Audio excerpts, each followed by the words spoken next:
and welcome to the Metacast by Naavik, a podcast in which we explore the business and future of video games. I'm Aaron Bush, and in this episode, I'm excited to host a conversation with Björn Jeffery. Björn is a serial entrepreneur, perhaps best known for the kids media company Toca Boca, and is currently an active board member, including at Rovio, technology columnist, and advisor for all things digital strategy and consumer culture. Björn, welcome to the Metacast. Thank you so much. Thanks for having me.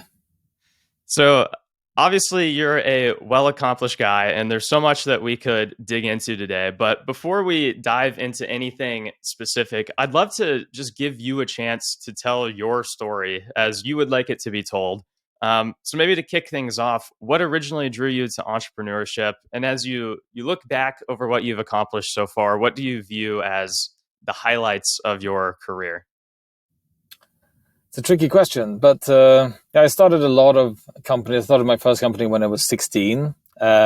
More some sort of party outlet than a company, maybe. You know, we wrapped it in a company format, but I think realistically it was more about going out, having fun, and having some sort of brand to do that with.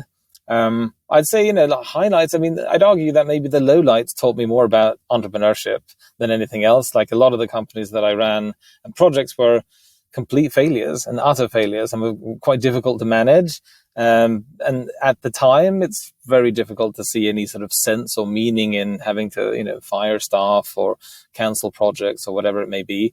In retrospect, it's actually quite useful. And it really does, there is an element of incremental learning. So I think maybe some of the failures that I did have actually been the most useful. So yeah, but otherwise I'd describe myself as an entrepreneur and a person interested in sort of media and culture in general. And that's sort of the areas where I've started things, everything from fashion blogs to record labels to agencies and a little bit of gaming that we're going to talk about more today. Right. And we'll also talk more about the kids market later. But I know you've kind of had a bent in that direction across your career as well. Why is that? Why have you been oftentimes pretty focused on and have come back to that kids market? It's very misunderstood and underestimated. I think that's how I feel about it. At least it's been something that I think adults take for granted. A lot of products for children, whether it be media or otherwise, come up from the parents thinking, "What would I like if I was a child?" And that is the fundamental wrong way of approaching it. And it's very tricky to think like a child. You have to go to the source. And I think early in my career, I was an editor for children's journalism. And the way in which they did it was not adults writing for kids. It was kids writing for kids, because it was impossible to know what on earth do these kids want us to write about, so it doesn't, turn into these sort of Steve Buscemi meme-like hello, fellow kids sort of situation. You got to go to the source. You got to talk to kids themselves, because they know what's relevant for them and they know what they want to talk about. So letting them have a voice was useful. Creating Toca Boca was actually quite similar. You just go to the source and try to figure out what do kids actually want, as opposed to what do adults think that children want, which is very different question with a very different outcome.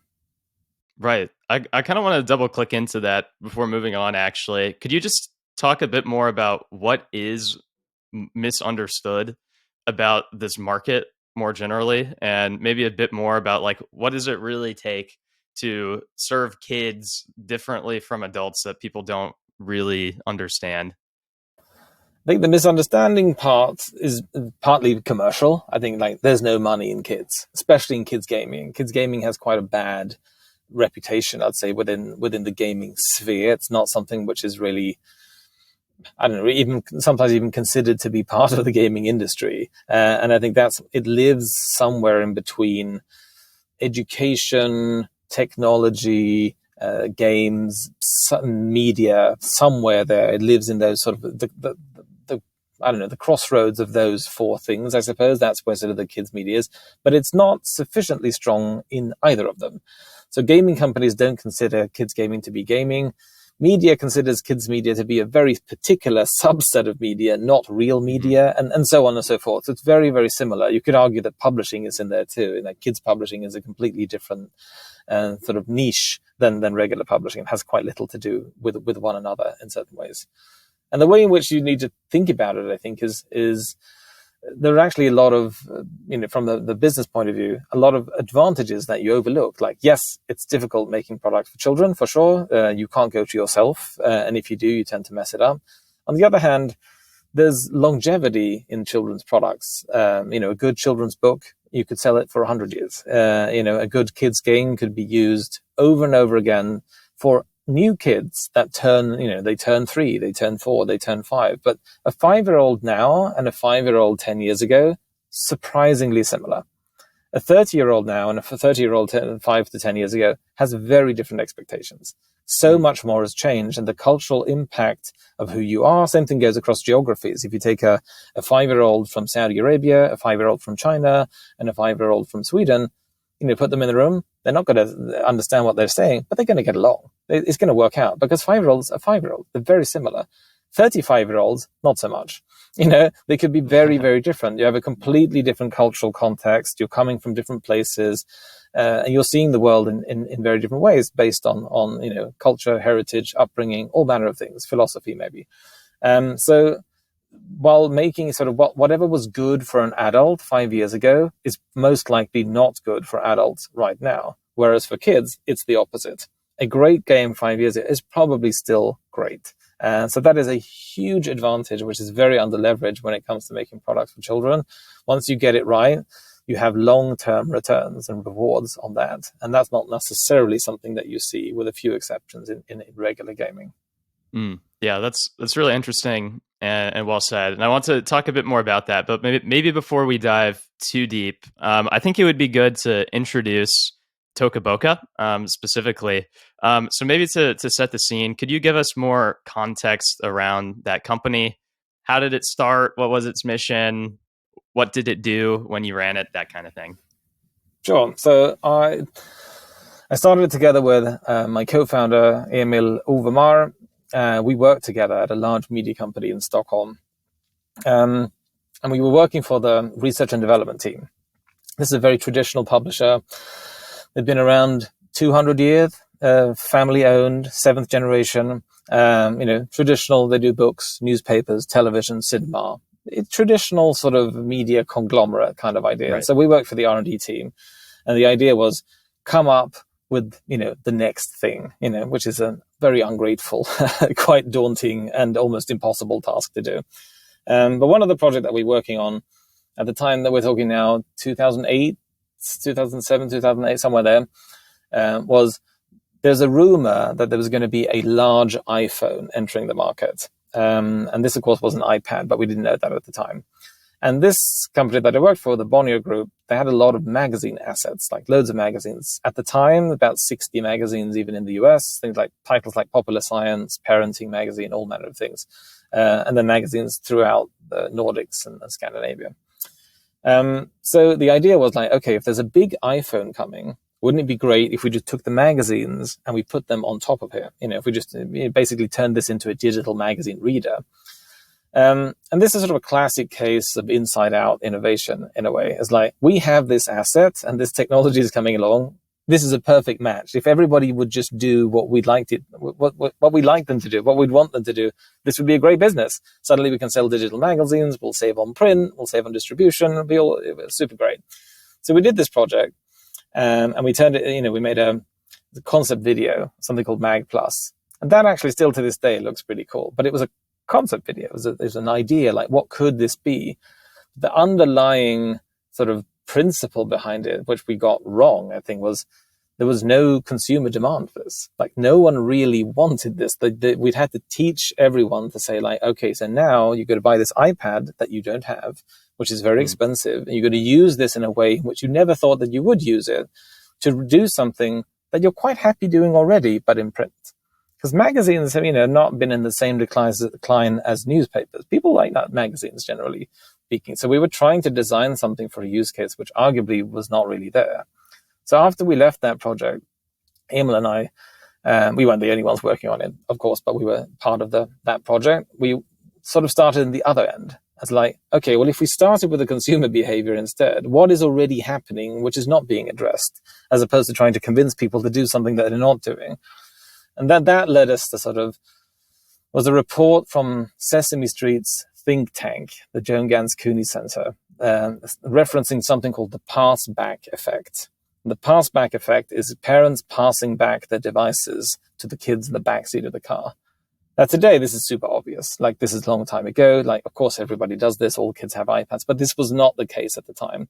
The consumer insight that was different was suddenly children have access to disproportionately good devices, handheld devices, made out of glass that cost $500 to $1,000. And suddenly they're using them to play with, which seems completely unreasonable. If you would try to pitch that to someone, it's like, you should buy this glass device for $1,000 and give it to a 3-year-old. Like, who would do that? But everyone is doing that. Yep. So that was completely new. So that we sort of started it in that angle and said, okay, so if the behavior is already there, how do we design a product on the basis of the behavior? And that's kind of how it started. And then we sort of started, finding different ways in. But that was sort of the foundation to where it came from. Mm-hmm. And what was the product or the evolution? Well, the product was partly an overarching brand, a branded approach, which is very common if you look at the product category that we were trying to emulate, which was not games, but actually toys. Mm-hmm. So our whole thing was like, we should make digital toys. We should make things that are open-ended, things that you can't necessarily win or lose. It's like a Frisbee or Lego. Like, you can't win at Lego. You can have a Lego competition, if you will, but the point of Lego is more like the joy of creation. And you're building it in whatever way you want to. You can be very prescriptive or you can be very free, but you build it in whatever way you want to. And that's what makes it a toy. Whereas gaming has sort of levels, rules, it has a sort of set idea. There's more kind of sandpit-oriented or sandbox-oriented products that you can play in that way. But generally speaking, I'd say that gaming is relatively prescriptive. This is what you're supposed to be doing. And our take was like, I think gaming has its place, but toys is such a universal thing that never seems to have changed. It just hasn't been really applied in the screen context. So what if we tried to make digital toys with the same essence? And if you look at toy brands, that's very common. You have Barbies, you have Lego, all of these sorts of things. Very, very strong brands on a product level and on a toy level. So we're thinking, okay, we should try to emulate this and do something quite similar. And this is how we came up with Toca Boca, which originally was called Rainbow Teeth, which is a terrible name because of for those who haven't seen the logo, it's a happy face with sort of primary color teeth. Luckily, Rainbow Teeth did not pass through the lawyer filter because the Rainbow is owned by Rainbow Six, which is a Ubisoft game. So luckily, that didn't work. So we had to get rid of that. And then we chose Toca Boca is actually Spanish. So Toca la Boca means touch the mouth. And the logo is a big smiley mouth. So one of our early ideas was like, okay, you play like a little mini game. You got to touch the mouth before you do it. But also like, it sounds funny. Toca Boca sounds funny, relatively easy to pronounce, relatively easy to spell. We could get the .com domain, and so that's what we did. And then we were off to the races. Nice. Yeah, that is a fun name. When I was studying it, I thought it was interesting how you took a multi-app strategy. Some companies might try to shove everything in one super app. Others take a more distributed approach. Could you just talk a bit about why you took the approach you did and like what that looked like in practice? Yeah, I think that it's two things. I think partly it's an effect of the digital toy strategy. It's a sort of like toys are singular experiences. We're trying to emulate certain play patterns that suited, a digital product very well. Certain ways of playing, like playing catch or something like that is super hard. Like, it's not going to be fun on an iPad. The whole point is kinesthetics. You're feeling things, you're throwing things, you're catching things. Doing that with an iPad doesn't really work. Whereas like make believe works super well, like a dollhouse that works very, very well in this context. So these singular approaches is like, this is the dollhouse app, and this is the make-believe app, or this is the creative app, and these sorts of things, is more akin to sort of a toy-like strategy. You wouldn't go to a toy shop and buy everything from Barbie in one big box. You buy them piecemeal. You buy one piece and then the other. But they're all sort of part of the Barbie family, if you will. So that was a effect of it. We wanted to explore different play patterns, and we wanted to do that under this digital toy brand, Toca Boca. The other thing was strictly a business issue, as like at the time, and of course I'm dating myself here, but I mean there was no subscriptions in the App Store, so that was another issue. So the reason why everybody's choosing sort of putting all the apps into one right now is that the platforms are primarily pushing you to do subscription. And then to do subscription, you need a lot of content, and then it sort of makes sense to pool everything into one place. And I think had we started it now, then maybe it would have been a different situation. But at the time, subscription was not available. So that meant you need to sell them individually. And then also sort of having multiple apps out at the same time seemed to be sort of a sensible way of doing it at the time. And also, as I was mentioning in the beginning, you have longevity. So, and that is still true to this day. Like the first app we ever published, Toca Tea Party, in 2011, it's still selling. It is untouched, basically. But I mean, more than 10 years later, that app is still selling and still doing well in the store because it's still fun to have a tea party on an iPad. That is still fun. And the 3 and 4 and 5-year-olds that have had fun with it then, they've grown up, but their siblings are now playing the same thing.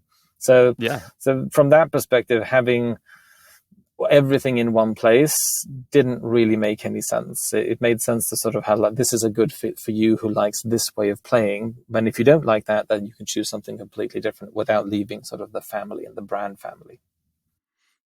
Right.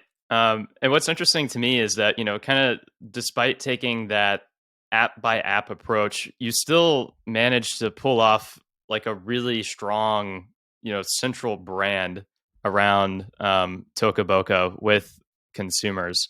I'd like to hear you talk about that a little bit. How did you go about like thinking about brand building across all of this? And obviously these games, these digital toys were one key part, but I also know the ecosystem has grown over time and done different things too. But in general, how did you really think about making the brand what it became? Yeah, it was very deliberate. Like it was a plan from the beginning, super deliberate. We filed our first trademarks before we submitted our first app. So like it was a very clear, intentional strategy. It's like we need to get this right. Now we didn't know how well we would do, but at least that was the plan. And it was a number of things, and we I think for a lot of gaming and movies and things, you have the something production in association with something else, and it's the feeling as a consumer when you're watching is just like get on with it. I don't care who financed this movie, just get on with it. And then you have things that do it in the completely different way, which is the Pixar thing. It's a bit fun. This lamp is jumping. It's at least a little bit of humor, and then we have the far extreme of them that does it really well, which is like The Simpsons. And that's where we borrowed sort of the one of our ideas from, because the Simpsons intro, which is essentially part of the Simpsons branding, if you will, you want to watch that because it's always different. What is Bart going to be writing on the board? What is Lisa going to be playing something on the sax? The last scene when they all sit on the couch, what's going to happen? It's a part of the content. You don't want to skip intro on the Simpsons because it's part of the show, which is more, again, very unusual. So we're thinking like, okay, what's the kids' equivalent of this? So we thought we'll have like an intro animation, and we won't have the same sort of just splashing. We'll make a unique animation for every single app that's sort of themed, be a little bit funny, and we'll have this Sonic sound logo as well, which says it in a specific way. And that would be something that kids would, over time, not the first time because you wouldn't know that it's there, but over time after using it, you'd like, I wonder what they did this time. Be something that you want to look at it. You want to know. It's going to say Toca Boca at the end, but you're not quite sure how it's going to be there. So that was one thing, like working with Sonics, working with intro animations, things like that. Other things that we thought was the choice of aesthetics. For instance, so I'd say the style was sort of somewhere between Scandinavia meets Japan, somewhere sort of in that middle there. And something that we talked about a lot was like we can't out Disney. Whatever Disney is doing, strategy-wise, conceptually, anything really, there's no realistic way that we are going to be able to take them on with whatever they're doing, which means we need to do the opposite. in some ways. So even the choice of aesthetics is very non-traditional and very non-Disney-esque in that way, and saying like, we need to find something which looks completely different and has a very different sort of tone of voice, graphically and otherwise, just so that we don't come off as, here's Disney with less resources, essentially, which is a huge risk. And I think a lot of products fall into that category. It's just like you're an under-resourced carbon copy of what the original is. And the brand strategy we had to be perceived as something completely different, which means we might not be for everyone, and we'll have to live with that. But at least it's deliberate, and there's no way of picking up a Toca Boca app without getting the feeling as like, oh yeah, I recognize this, and this looks familiar. This has a certain aesthetic and things. So, I mean, brand building is something you do every day, in a way.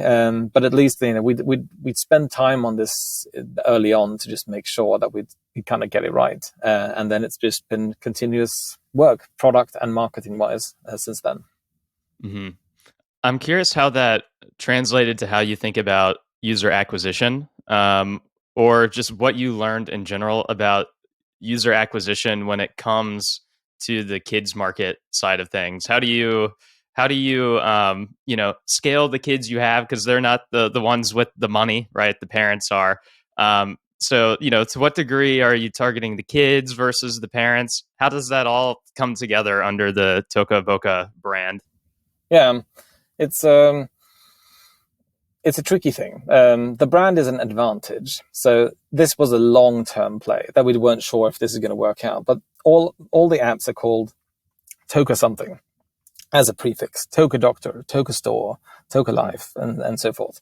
That means, of course, we knew, we could hope maybe that people would be discussing like, Toca Cars is coming next Saturday. That'll be amazing. But that's an unlikely topic of discussion in regular families' households. Like, they're not going to know what the next app coming out is like. We weren't that well known. So instead we thought, well, they might remember the brand. So at least they might search for Toca Boca, and then they don't know what they're going to find, but they'll get a long list of all the products that we have, and they'll choose something. Again, akin toy with the toy reference, like going to the specific aisle, going to the Lego aisle. You don't know exactly which box you're going to be buying in the store, but you go to the Lego aisle because it's a safe bet.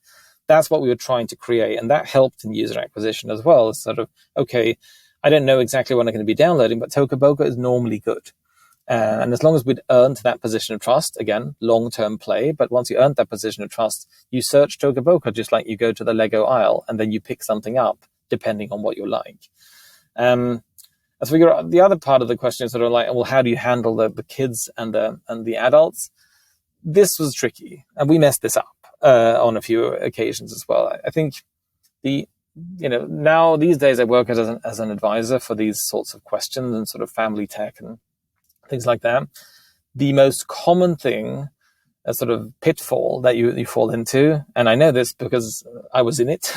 I made that mistake myself, is you try to do it for both.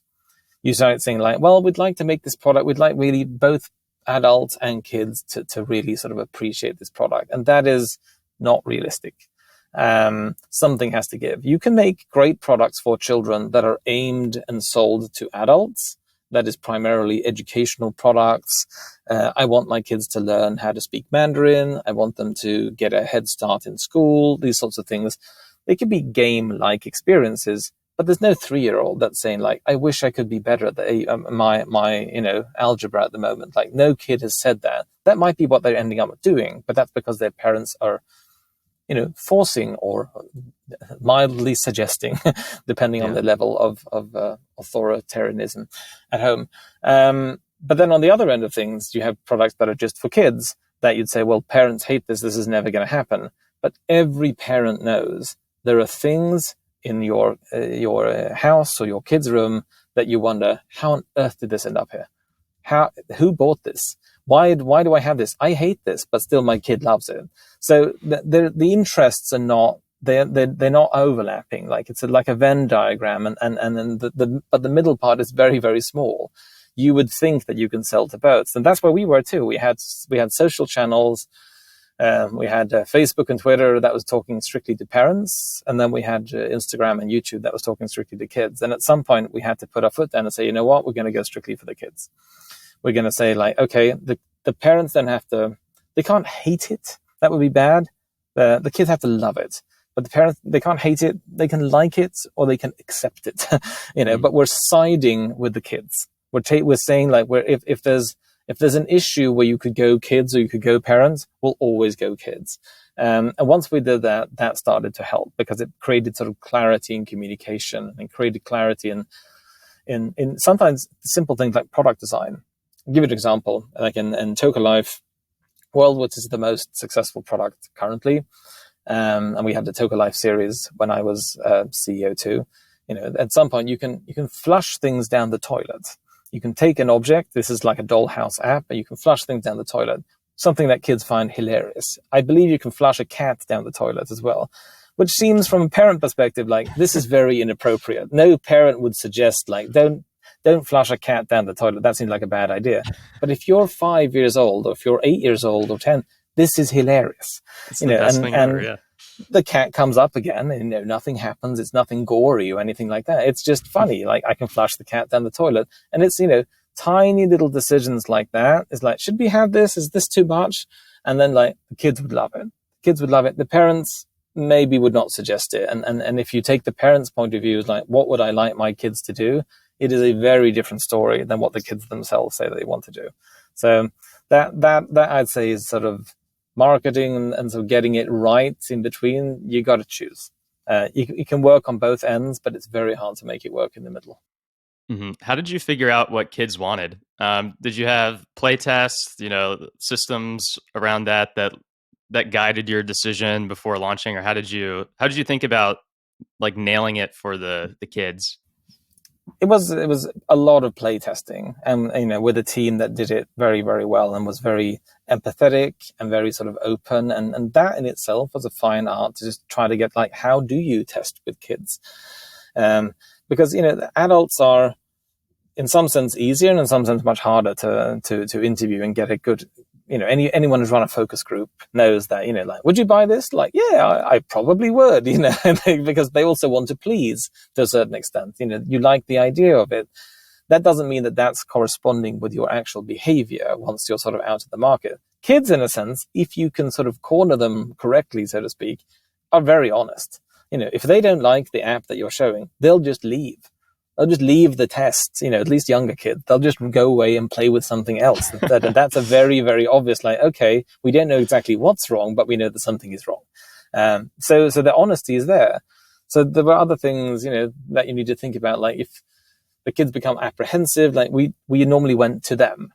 Like, it was tricky for them to come to us because then it was they're in our office. It was very colorful. There was a lot going on. And then they become, a little bit more worried and concerned. You need to get them in a relaxed zone. We try to film as much and just sort of see, what are they doing? What are they getting stuck on? Trying to film someone over their shoulder with an iPhone, just seeing what's happening. It's like, oh, they're swiping in a way that, so they're actually like swiping out of the app because we've designed it in an incorrect way so that when you think you're swiping in the game, you're actually multitasking and sort of going from one app to another. Right, then we need to change that navigation mechanic.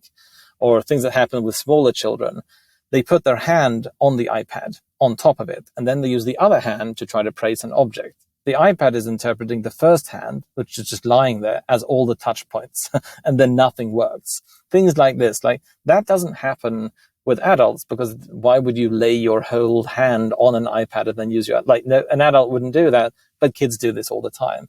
Very, very difficult to guess until you see it. And when you see it, it's like, okay, I get it. Like, you immediately figure out what the problem is. So I think playtesting is the only way, even with very skilled professionals that we had, that were experienced of working with this.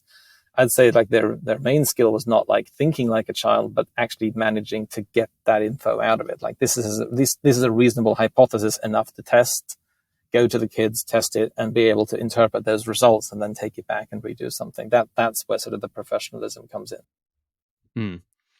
Could you talk a bit about the challenges that you faced in building out Toca Boca, or just even the challenges that you learned about serving kids?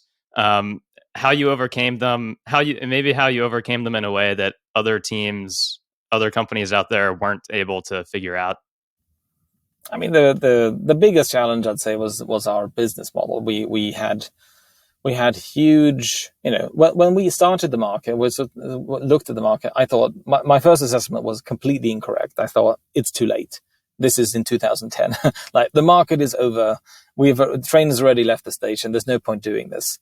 And then, we gradually sort of revised that a little bit and thought, there might be something here. And then it started to sort of move. And then I realized, okay, the market has not even started yet. It hasn't ended. We haven't even begun yet. So the first years we had huge tailwinds, and it was growing fast, and it was growing well because the market was growing. And then a few years down the line, that stopped happening. And, and in some way, when you're growing, you become a little complacent with other things. You're not necessarily questioning, in our case, maybe our business model fully. We're thinking like, well, everything is doing fine because we're growing. So how bad can it be? And then suddenly when the tailwind ends, you realize, this is not as easy as it once was. So we were sort of peddling water a little bit for a while, trying to figure out, how are we going to stay in our business model, which at the time was paid apps up front. And the reason for this also was that there had been a history of quite deceptive business practices from certain game makers that just try to sell a lot of in-app purchase, virtual currency to young kids. But I mean, even if you look at sort of the iOS system and the Android system, they didn't really have a lot of safeguards at that time. But over the course of those years, those safeguards had actually come into place. And like, it wasn't as easy to spend $500 on Smurf berries as it once was, because there were actually sort of technical safeguards in place. So the very thing that we were trying to distance ourselves from and avoid, in a sense, wasn't really relevant anymore. And I think that it took us too long to realize that. And I think that was something that changed the end of sort of 2017, somewhere there. It changed and was also that, which is, since after my time, after I left, has also turned the revenues explosive, because now they moved to this sort of expansion pack level model, basically, where you can buy more packs in the same product. Mm-hmm. And that has just been hugely successful. In retrospect, we probably should have done that earlier. I think we were overly cautious with problems that maybe weren't really there. And I think we're a little bit spoiled. We were spoiled for a business model that had served us quite well, that we didn't really bother to maybe question it to the same extent that we should have. Interesting. And that might be a good segue to discuss the acquisition by Spin Master, which is a large multi-pronged entertainment company for kids. They acquired Toca Boca in 2016. I'd like to hear from you what you learned from that acquisition process, integrating with a larger company, and maybe if you want to talk a bit more about, what you learned and how things changed from them starting to operate it. That would be great too. Yeah, it was a very long process. As mentioned, we were part of this media company, and we were a bit of an odd fish. Like if you run book publishing for 200 years, suddenly having, if you publish Swedish and Finnish poetry on one hand, and then you go and to have this international gaming company or digital toy company, which was the biggest in the US, the overlap is pretty small. So they decided that they were not going to be a good owner. So they thought, okay, we should sell this. We should take this somewhere else. So we did that, and the whole process took about 1.5 years to sell. And there was a lot of learnings here. I messed this up in many ways. I think the biggest learning was know your acquirer before you need them. I hadn't really spent any time. I'd spent a lot of time with other kids' app makers, my peers, if you will, in the industry, because it's interesting. They hear, it's a little bit of gossip. There's also sort of marketing techniques and things that you can discuss sort of in a collegial manner. I had not spent a lot of time thinking who would be buying this company. Because if I had, then I would have had a much easier time explaining the success that we actually had. Like, we've built a brand on mobile in this category, which is exceedingly difficult to do and that so few have done. But if you've never thought about that, then also the accomplishment is somewhat diminished, because that, well, okay, if you say it's hard, but I don't know, because these people had never really thought about it. So we went to all the large entertainment companies, as you can imagine, and they'd almost never heard of us because we were too small. We were a subset of an industry for them. And they had primary businesses, all of them, that they thought about all the time. And this was just a tiny little fringe thing. So I had to start from the very, very, very beginning to explain, okay, this is the kids at market, and this is how people buy, and this is how much they pay. It was a very long road. So in order to get from, I've never heard of this, to, yes, I think we should buy this for a lot of money and integrate it into our company, that is a long road. And if I would have done this again, I would have thought about that much earlier and say, look, I should form some relationships. They should know me before. Whether this ever leads to any partnership, any acquisition or anything, know your acquirer. Whether you're ever intending to sell or not, that probably could have cut down this process with at least half, if not 3/4. Wow. So the Spin Master saw it. So once on the inside, I'd say it was relatively simple. They're quite entrepreneurial. This is a publicly traded company in Toronto, so obviously there was processes in place that were different. But they're very entrepreneurial. The people who started it were still running it. So I wouldn't say that was so painful, but the process of selling it was incredibly painful and not something that I would look forward to doing again if I could avoid it. Awesome. Yeah, that's really good advice in there. Thanks for sharing that. Maybe to zoom things out a little bit more, I'm curious. You said towards the beginning of the conversation that a kid 10 years ago compared to one today, it's really not all that different in their expectations.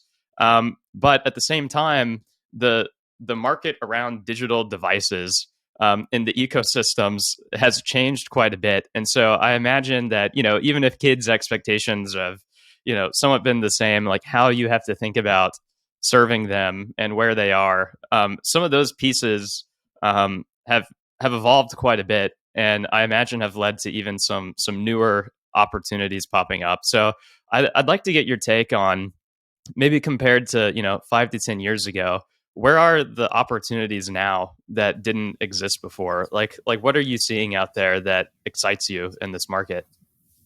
I mean, it's ebb and flow, I think, in this market. Whether if there's investment and hunger, then suddenly there's a lot of interesting things, and in other cases it floats away and maybe not so interesting for certain periods of time.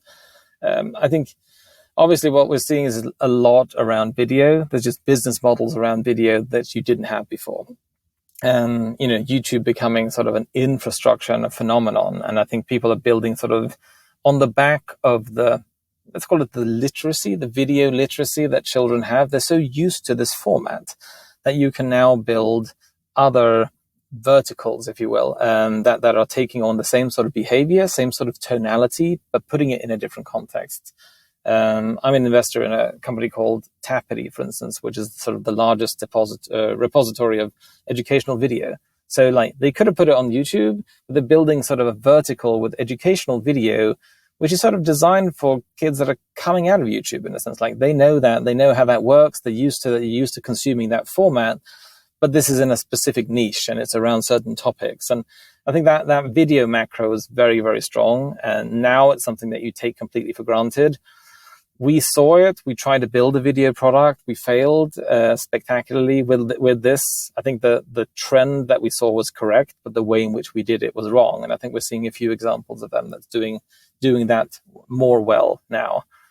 I guess the next sort of realm could be sort of generative AI things for creativity, I suppose. That could be pretty fun. What happens if you put these sorts of tools in the hands of children? Toca Boca often talked about the idea of how do you give children superpowers? How can they do things that they thought that they could not do? Yeah. That to me is a good match in the sense. Is what could you? They don't think that they could do these sorts of things, but by speaking and saying, I want to see, a lion in a top hat in a speedboat, having a cup of tea, and then it creates that for you.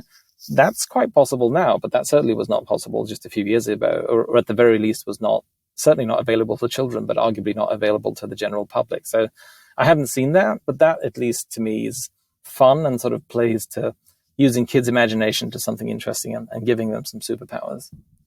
Yeah, I'm definitely bullish on that too, I think. I mean, we've seen with Roblox, obviously, in and of itself, just the power of UGC, and how that has primarily been a kid-first audience and has grown from there, which is really interesting.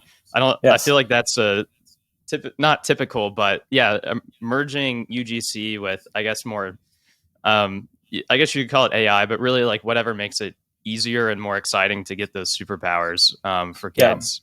Yeah, if I were a kid, I'd be I'd be stoked about that.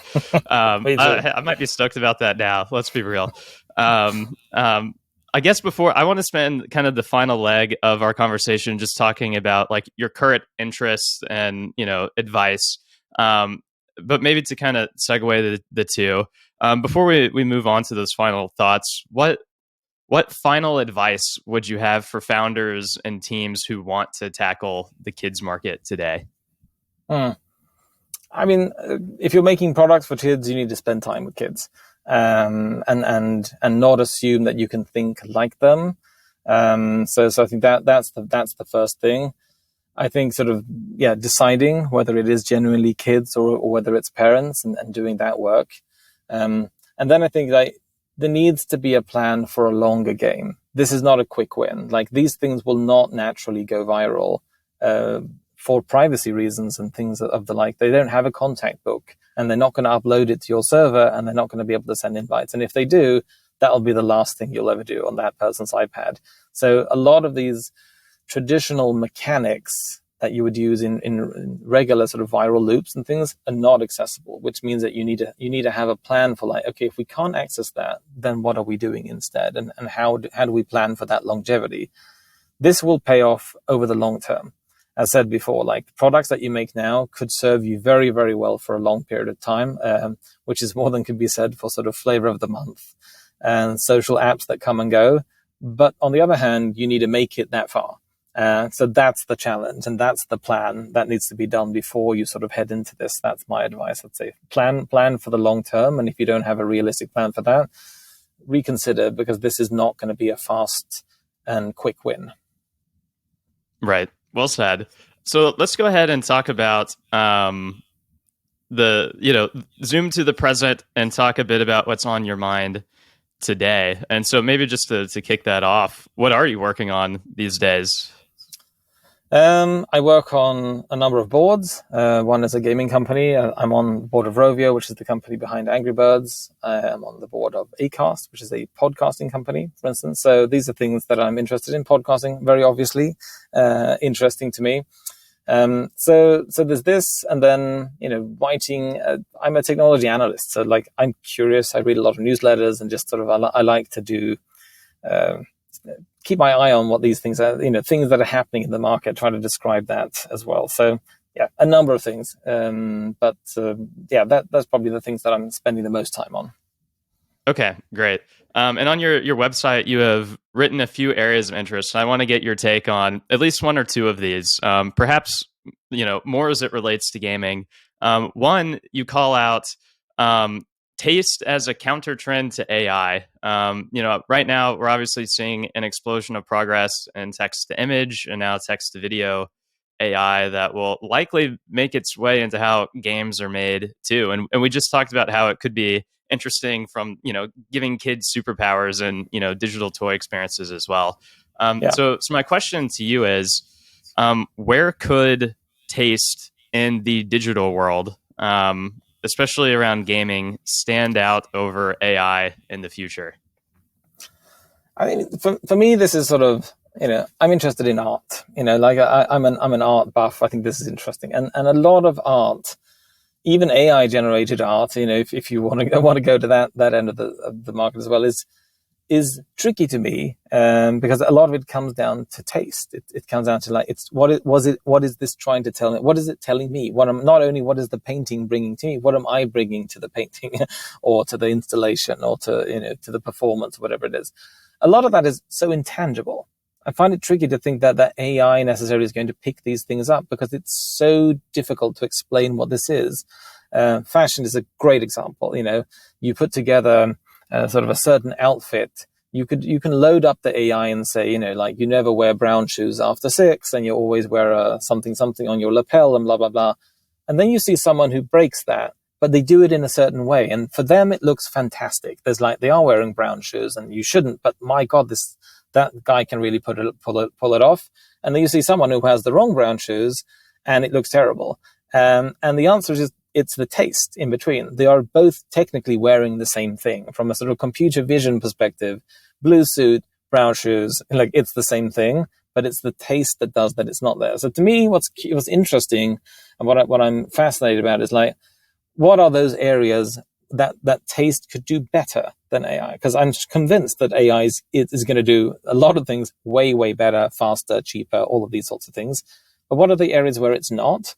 Art is probably one of them, and style and maybe sort of in the gaming context, like aesthetics and choice of this is like you could generate a lot of computer art, but will it be with the what the Germans called Fingerspitzgefühl, or the sort of the which is the feeling at the tip of your fingers, like the precision, the level of detail, the elegance.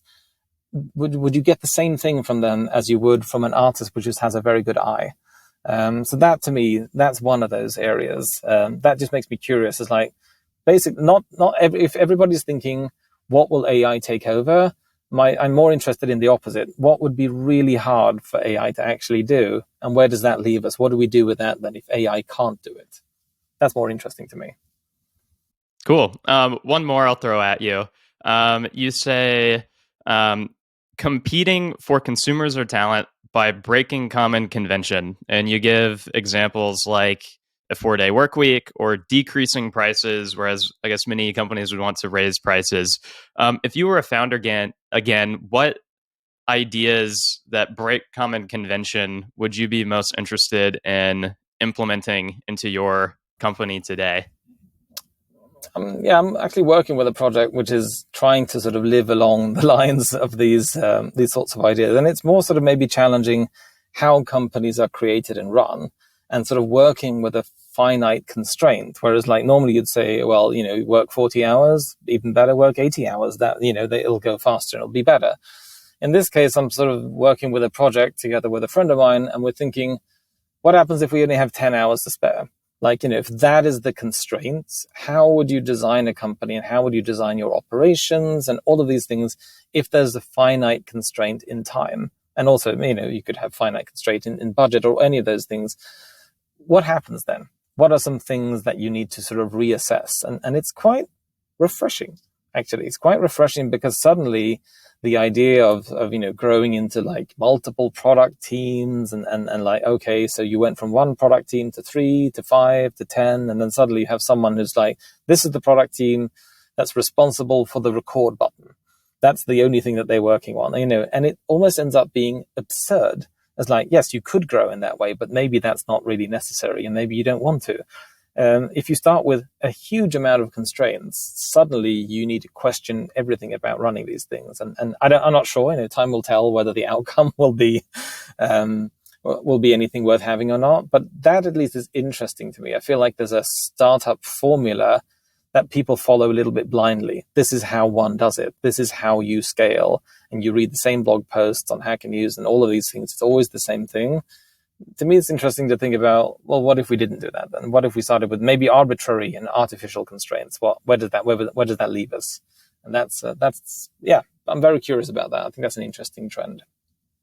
Yeah, that is interesting. It piqued my mind too, just as a founder with, naturally with constraints, and, every day you're thinking about how you can better operate within them, and not just to scale a business by just doing more and more or more time, throwing more resources, but how to do more with less, working smarter. Yeah, there's a difference between overcoming constraints or just accepting them.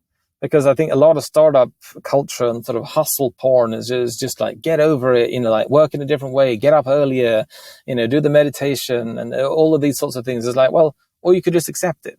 You just accept that this is the limitation. And so if we have accepted it, what's then the result given that, not assuming that it has to follow this set pattern. So that's also a different sort of philosophical view of how to go about it.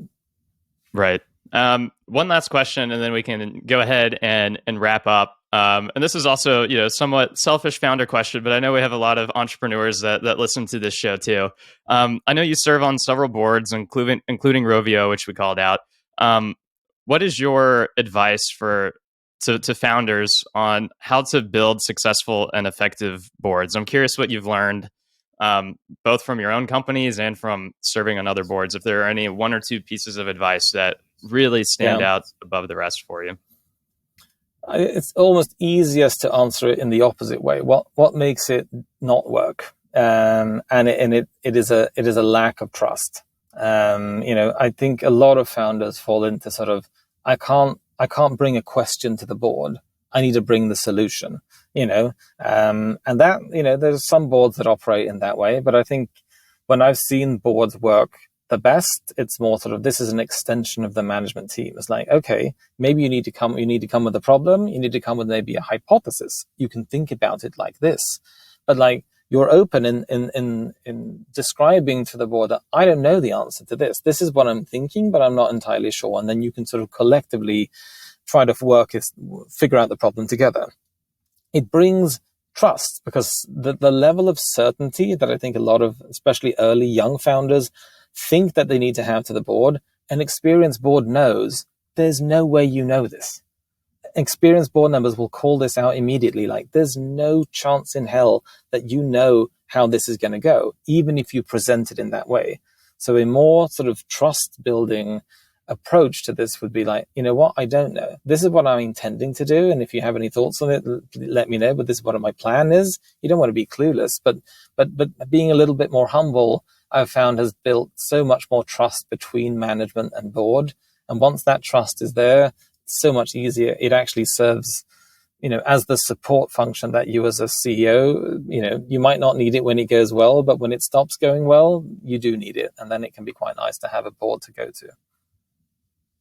Awesome. Yeah, that's really great advice. And thanks for being willing to answer my really scattershot questions at the end. But it's fun to kind of bounce around with some of these topics. Very much so. I guess very, very lastly for you, Bjorn, for anyone who's interested in this conversation and wants to follow along and continue learning from you, where can they find you? Follow me on Twitter at Björn Jeffery. Very simple. Sometimes I tweet in Swedish. Please apologies in advance for that, but it's still worth it. There's enough in English to hang around. Awesome. Well, really, Bjorn, thank you again for joining me today. I had a great time learning more about the kids market, about your experiences with Toca Boca and how you engineered success there, as well as what you're thinking about today. This was a lot of fun. Likewise. Thanks for having me on. Yeah. And to all of our listeners, if you enjoyed this episode, please make sure to give us a like, subscribe, 5 stars. It would mean a lot. We'll put the links to all things Bjorn in the episode description below. And of course, if you want to check out Naavik's free newsletter and premium research, links to all of that are below as well. Thanks for listening, and we'll catch you next time.